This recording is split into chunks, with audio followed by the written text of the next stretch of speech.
नमस्कार दोस्तों, स्वागत है आपका हमारे चैनल एग्री नो पे। आज हम एक नए इंटरेस्टिंग टॉपिक के साथ आए हैं। दोस्तों, जैसा कि हम जानते हैं कि दुनिया भर के साइंटिस्ट इस बात पे शोध कर रहे हैं कि ग्लोबल वार्मिंग के इफेक्ट को कैसे कम किया जाए, ग्रीन हाउस गैस इफेक्ट को कैसे कम किया जाए, दिन ब दिन जो अर्थ का टेम्परेचर बढ़ते जा रहा है उसको कैसे कम किया जाए। इसी रेस्पेक्ट में हमारी इंडिया में एक जबरदस्त फाइंडिंग हुई है जिसे बीमा बैम्बू के नाम से जाना जा रहा है। दोस्तों, हम इस वीडियो में जानेंगे कि बीमा बैम्बू है क्या। साथ ही साथ हम ये जानेंगे बीमा बैम्बू दूसरे बैम्बू से कैसे अलग है। उसके साथ हम ये जानेंगे कि इस चैलेंज से लड़ने के लिए बीमा बैम्बू को कैसे यूज किया जा रहा है। तो आइए दोस्तों, सबसे पहले हम देखते हैं कि बीमा बैम्बू है क्या। बीमा बैम्बू एक सुपीरियर क्लोन है। क्लोन को सीधे सीधे आप ऐसे समझ सकते हैं कि क्लोन किसी भी ऑर्गेनिज्म, वो एक एनिमल या प्लांट हो सकता है, उसी का एग्जैक्ट कॉपी होता है। तो बीमा बैम्बू बांस की एक प्रजाति है, बैम्बूसा बालकोआ, उसी का क्लोन है। Bambusa balcooa higher biomass yielding bamboo species है। बायोमास का मतलब प्लांट के टोटल वेट से होता है। किसी सिंगल प्लांट के टोटल लकड़ी का वेट उसका टोटल बायोमास कहलाएगा। बीमा बैम्बू को ग्रोमोर बायोटेक लिमिटेड के एक साइंटिस्ट डॉक्टर एन भारती ने 8 साल कंटिन्यूसली काम करके डेवलप किया है। ग्रोमोर बायोटेक लिमिटेड एक एग्री टेक्नोलॉजी कंपनी है जो हुसूर तमिलनाडु में स्थित है। बीमा बैम्बू को कैसे डेवलप किया गया है? नेचर में जो पाए जाने वाली बैम्बूसा बालकोआ स्पीसीज के जो बैम्बू है, उसमें से जो सबसे सुपीरियर कैरेक्टर वाले बांस थे, जिसमें बीमा बैम्बू के सारे कैरेक्टर थे, उसको सेलेक्ट करके टिश्यू कल्चर के मेथड से डेवलप किया गया है। दोस्तों, टिश्यू कल्चर एक ऐसा मेथड है जिसमें प्लांट के एक सेल या टिश्यू को यूज करके एक पूरा होल प्लांट में डेवलप किया जाता है।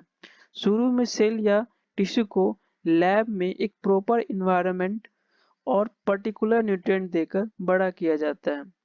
फिर उसको फील्ड में लगाया जाता है। इससे प्लांट के जो कैरेक्टर होते हैं वो फिक्स हो जाते हैं और बदलते नहीं हैं।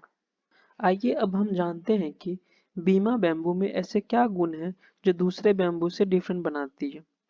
तो सबसे पहले बीमा बैम्बू एक सिम्पोडियल बैम्बू है जिसका राइजोम क्लम फॉर्मिंग टाइप है। राइजोम बांस का वो पार्ट होता है जहां से नए जड़ और टहनी निकलती है। लेकिन फिर सिम्पोडियल और क्लैम फॉर्मिंग क्या होता है? तो देखिए, दुनिया में बैम्बू के बेसिकली दो टाइप होते हैं, एक सिम्पोडियल और एक मोनोपोडियल। सिम्पोडियल को क्लैंपिंग टाइप भी कहा जाता है और मोनोपोडियल को रनिंग टाइप। इसको आप ऊपर के फिगर में समझ सकते हैं। सिम्पोडियल क्लंपिंग टाइप में नए बैम्बू जो निकलते हैं वो पुराने वाले के चारों तरफ ही निकलते हैं। वहीं मोनोपोडियल और रनिंग टाइप में दूर दूर निकलते हैं, जिसके कारण बांस पूरे एरिया में फैल जाता है और दूसरे पेड़ पौधे के लिए हानिकारक हो जाता है। तो बीमा बैम्बू की खासियत है कि आप इसे जितने जगह में लगाना चाहते हैं वह उतने जगह में ही फैलेगा। दूसरी खासियत यह है कि बीमा बैम्बू एक स्टेराइल बैम्बू है, मतलब ये किसी प्रकार का सीड प्रोड्यूस नहीं करता। दोस्तों, आपको ये जानकर हैरानी होगी कि बांस एक पूरी जिंदगी में सिर्फ एक बार ही फूल देता है और फिर मर जाता है। इसको मोनोकार्पिक प्लांट कहते हैं। लेकिन बीमा बैम्बू सालों जिंदा रहता है और मरता नहीं है, जिसके कारण पूरे हरियाली बनी रहती है। इसकी एक और खासियत यह है कि ये फास्टेस्ट ग्रोइंग बैम्बू है जो एक दिन में 1.5 फीट तक बढ़ जाता है और मात्र 4 सप्ताह में ही 300 फीट इतना बड़ा हो जाता है। इसके साथ साथ ये हायर बायोमास प्रोड्यूस करता है, जिसके बारे में हम लोग पीछे चर्चा कर चुके हैं। आप इसको नीचे के फिगर में अच्छे से समझ सकते हैं। ज्यादा बायोमास के कारण इस बांस को एनर्जी जनरेशन में भी यूज किया जा सकता है, जैसे स्टील फैक्ट्री में कोल के सब्स्टिट्यूट के तौर पे। बैम्बू का 1 KG biomass 4500 kilo calorie energy दे सकता है। साथ ही साथ ये एनवायरनमेंट को क्लीन करता है, कार्बन सिक्वेस्ट्रेशन में मदद करता है, मतलब एटमॉस्फेयर से CO2 को सोखता है, कैप्चर करता है। वही नहीं, बीमा बैम्बू से बहुत सारे लकड़ी के सामान भी बनाए जा सकते हैं।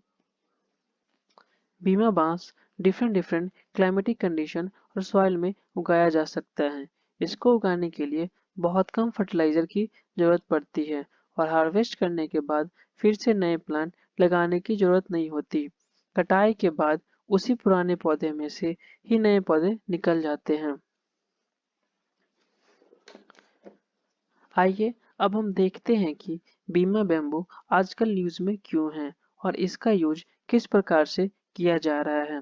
दोस्तों, एक इंसान को साल भर में सांस लेने के लिए 280 केजी ऑक्सीजन की जरूरत पड़ती है और आपको यह जानकर खुशी होगी कि बीमा बैम्बू एक साल में 280 केजी से ज़्यादा ऑक्सीजन प्रोड्यूस करता है। यही नहीं, एक 4 साल पुराना बैम्बू एक साल में अपने आसपास से 400 केजी से ज़्यादा कार्बन डाइऑक्साइड को अब्जॉर्ब करता है और इससे हम अनुमान लगा सकते हैं कि अगर बीमा बैम्बू को 1 एकड़ में लगाया जाता है तो इसके आसपास के इलाकों से साल भर में 80 टन यानी 80,000 केजी कार्बन डाइऑक्साइड को दूर किया जा सकता है। इसी कारण से बीमा बैम्बू को कार्बन सिंक यानी कार्बन सोखने वाला कहा जा रहा है। दोस्तों, इसी सब फायदे को देखते हुए साथ ही साथ कार्बन इमिशन से होने वाले दुष्परिणामों को दूर करने के लिए तमिलनाडु एग्रीकल्चर यूनिवर्सिटी ने अच्छी पहल की है। तमिलनाडु एग्रीकल्चर यूनिवर्सिटी ने अपने कोयम्बटूर के परिसर में 1.45 एकड़ एरिया में 590 बीमा बैम्बू को लगाया है, जिसको ऑक्सीजन पार्क का नाम दिया गया है। इससे अनुमान लगाया जा रहा है कि आने वाले समय में इसके आसपास के जगह से भारी मात्रा में कार्बन डाइऑक्साइड को कम किया जा सकेगा। यही नहीं, हाल ही में तमिलनाडु के state industries promotion corporation limited ने सिरुसेरी चेन्नई के अपने IT पार्क में 1000 बीमा बैम्बू के पौधे को लगाया है और इसको भी ऑक्सीजन पार्क का नाम दिया गया है। तो दोस्तों, हमने इस वीडियो में बीमा बैम्बू और उससे रिलेटेड अब तक की सारी इन्फॉर्मेशन को जाना है। आपको ये वीडियो इन्फॉर्मेटिव लगी हो तो लाइक और चैनल को सब्सक्राइब जरूर कीजिएगा और इस वीडियो से रिलेटेड कोई भी क्वेश्चन हो तो कमेंट बॉक्स में पूछिएगा और हाँ, अपना फीडबैक देना मत भूलिएगा। Thank you, take care and keep learning.